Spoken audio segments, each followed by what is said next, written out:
রানী হাসবে, বলবে বাচ্চাদের মতো বায়না করছি, তবু প্লিজ প্লিজ প্লিজ একটা আবদার রাখবে।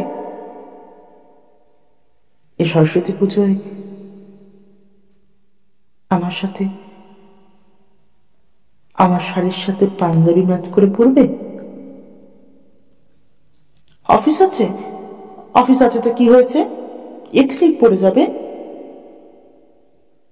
ঠান্ডা লাগবে বলছো, জ্যাকেটটা নিয়ে এসো।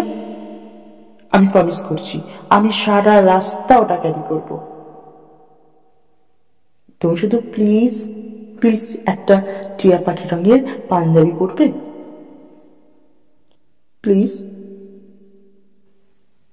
আসলে আমি ইংরেজি মিডিয়ামে পড়েছি তো, আমাদের স্কুলে সরস্বতী পুজো হতো না, যদিও দিদির সাথে ওর কোচিং এ পুজো দেখতে যেতাম, কিন্তু আমি মোটা ছিলাম তো,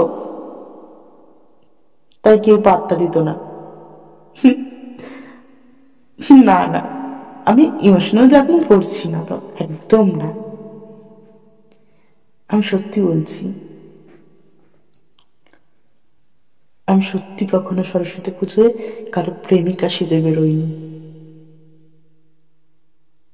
আমার জন্য কেউ মেট্রোর বাইরে পাঞ্জাবি পরে অপেক্ষা করেন। শাড়ি আর হিলতলা জুতো পরে হোঁচট খাবো বলে আমার ভ্যানিটি ব্যাগটা কাঁধে নিয়ে কেউ সারা রাস্তা হাঁটেনি। আমি সত্যি সত্যিই কখনো সরস্বতী পুজোয় প্রেমিকের সাথে স্টুডিও থেকে ছবি তুলিনি। আর তোমার আগে যারা ছিল তারা তো বসন্ত রোগের চেয়েও দ্রুত ছেড়ে চলে গেছে। তাই আমি 28টা বসন্তই বন্ধুদের প্রেমের মধ্যেখানে আমের আটি হয়ে ঘুরে বেরিয়েছি। এই শোনো না, এইবার সরস্বতী পুজোয় আমাদের ভিক্টোরিয়া যাবে। না না, শাড়ির কুচি ধরার মতো রোমান্টিক হতে বলছি না, তবে আমাকে বাইকে করে কলকাতা ঘোরাবে। শোনো না, আমার খোপার জন্য জারবেলা এনে দেবে। সরস্বতী পুজোয় আমার সাথে ঘুরতে বেরোবে। চুপ করো তো, কিসের বুড়ো বুড়ি আমরা।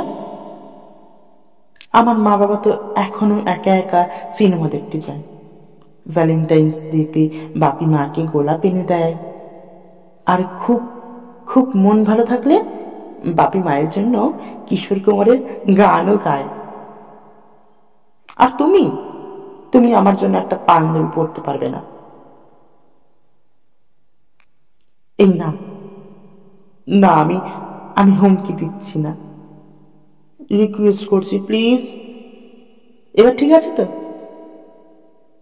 এই শোনো না, সত্যি বলো না, এই সরস্বতী পুজোয় আমার শাড়ির সাথে রং মিলিয়ে পাঞ্জাবি পরবে। এই সরস্বতী পুজোয় আমার মতো একটা আত দামড়া মেয়েকে একটা স্কুল প্রেম উপহার দেবে। আমার জন্য অফিস কামাই করবে। শোনো না, এই সরস্বতী পুজোয় আমার সাথে ঘুরতে যাবে।